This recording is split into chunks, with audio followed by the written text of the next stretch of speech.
প্রিয় দর্শক, আসসালামু আলাইকুম। আমি আজকে আলোচনা করব যে মা জীবিত থাকা অবস্থায় যদি ছেলে মারা যায়, ছেলের যদি কোনো কন্যা থাকে, সেই কন্যাদের যে অংশ, এই অংশটা অন্য কেউ ভাগ নিতে পারবে কিনা বা ভাগ পাবে কিনা, এই বিষয়টা নিয়ে বিস্তারিত আলোচনা করব। আমি অ্যাডভোকেট আতিয়ার শিকদার, ঢাকা জজ কোর্ট।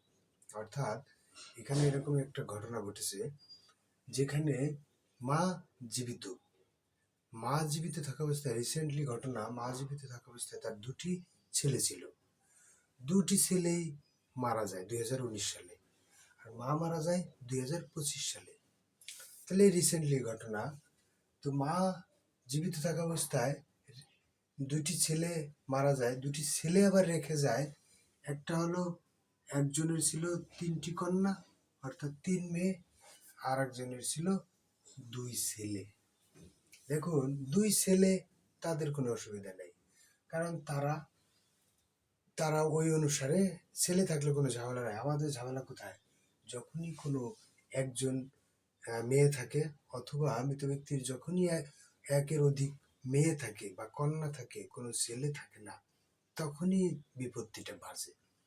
কারণ ছেলে থাকলে অবশিষ্ট সম্পত্তি ছেলে পায়, মেয়ে থাকলে সুনির্দিষ্ট কোরআনে যে অংশটা নির্ধারণ করা হয়েছে, সেই অংশটা দেওয়ার পরে বাকি কোনো সম্পত্তি অন্যান্য ওয়ারিশরা কিন্তু হাঁ করে থাকে পাওয়ার জন্য। অ্যাকচুয়ালি এটা কোরআনিক বিধান, এটা তারা পাবে, এটা আল্লাহ পাকের একটা বিধান, পাবে।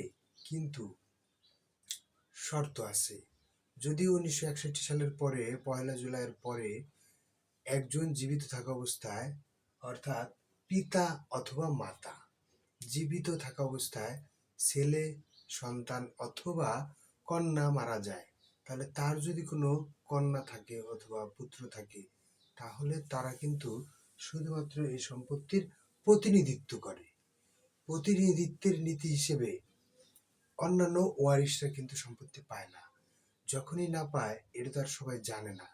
না জানলে, এই যে দেখেন, বর্তমানে এরকমই পরিস্থিতি হয়েছে, যেহেতু তাদের আছে 3টি মেয়ে, এই 3টি মেয়েরা, ওনাদের এই পুত্ররা দাবি করতেছে যে যেহেতু ওনার আছে 3টি মেয়ে, তাহলে 3টি মেয়ে কত পায়? ইসলামী অনুসারে, ইসলামী আইন অনুসারে 3-এর 2 অংশ, অর্থাৎ 3 ভাগ করে 2 অংশ পাবে কন্যারা, 3 কন্যারা, মেয়েরা। আর বাকি যে 1 ভাগ থাকে, সেই 1 ভাগ কিন্তু এনাদের বরাবরে যাওয়ার কথা, এনাদের আইন অনুসারে, এনারা যেভাবে বলতেছে।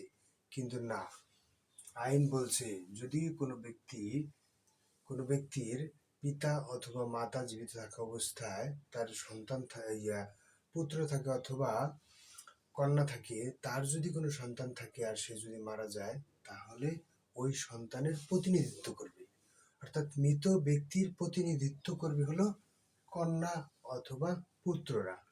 কন্যা যদি একজনও থাকে, তাও পুরো সম্পত্তি পেয়ে যাবে। কন্যা যদি 2 জনও থাকে, তাও তারা পুরো সম্পত্তি পেয়ে যাবে।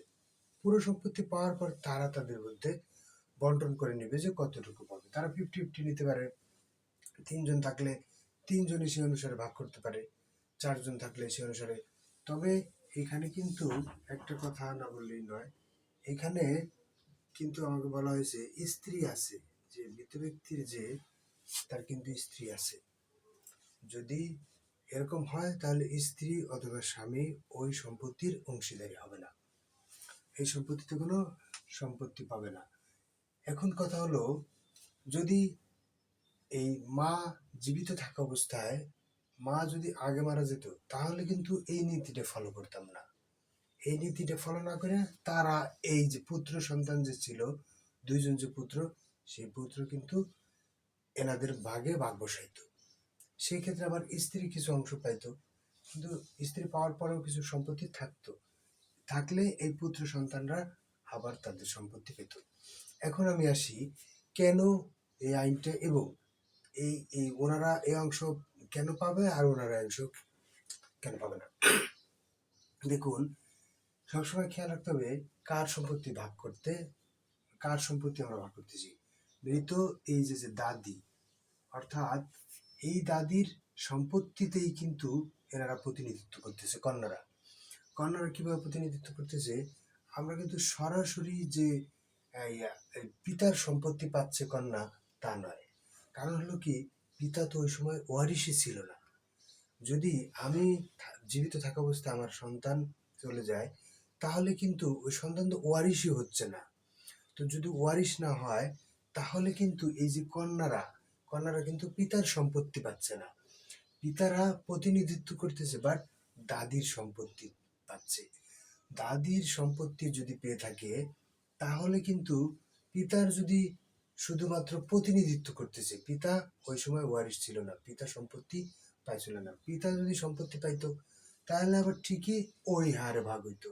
যেমন ধরেন, পিতা যদি 1 বিঘা সম্পত্তি কিনে যেত, যদি ক্রয় করতো, যে নিজের নামে ক্রয় করে মারা গেল, তাহলে কিন্তু আবার ওই সম্পত্তিতে এই পুত্ররা দাবি করতে পারত। এই পুত্ররা তখন এই সম্পত্তিতে দাবি করলে এটা গ্রান্ট হইতো যে পিতার ওয়ারিশ ক্রয় সূত্রে পাইছে সেই সম্পত্তি সরাসরি। এখানে পিতা সরাসরি না পাইয়া দাদির মাধ্যমে হলেও সন্তানরা পাচ্ছে। অর্থাৎ দাদির সম্পত্তি বন্টন করা হচ্ছে। দাদির সম্পত্তি নাতি নাতনিরা কতটুকু পাবে, ওই হিসেবে তারা সম্পত্তি পাচ্ছে। আর যদি দাদি আগে মারা যেত, 2টা ছেলে যদি থাকতো, তো 2টা ছেলে থাকার পরে দাদি যদি আগে মারা যেত, তাহলে কিন্তু ছেলের বড় বড় সম্পত্তি চলে আসতো। তখন ছেলের সম্পত্তি আবার এই 3 কন্যা এবং ওনার সম্পত্তি আবার 2 কন্যা পাইতো, 2 ছেলে পাইতো। তখন আবার ঠিকই এখান থেকে কিছু অংশ এই ছেলেরা পাইতো। বিষয়টা যদিও একটু জটিল মনে হচ্ছে, তারপরেও আমি বোঝানোর চেষ্টা করছি যতটুকু। তার মধ্যে যদি আপনারা বোঝার ব্যত্যয় ঘটে, তাহলে আমাকে বলতে পারেন, আমি জানানোর চেষ্টা করবো। সবাইকে ধন্যবাদ। আসসালামু আলাইকুম।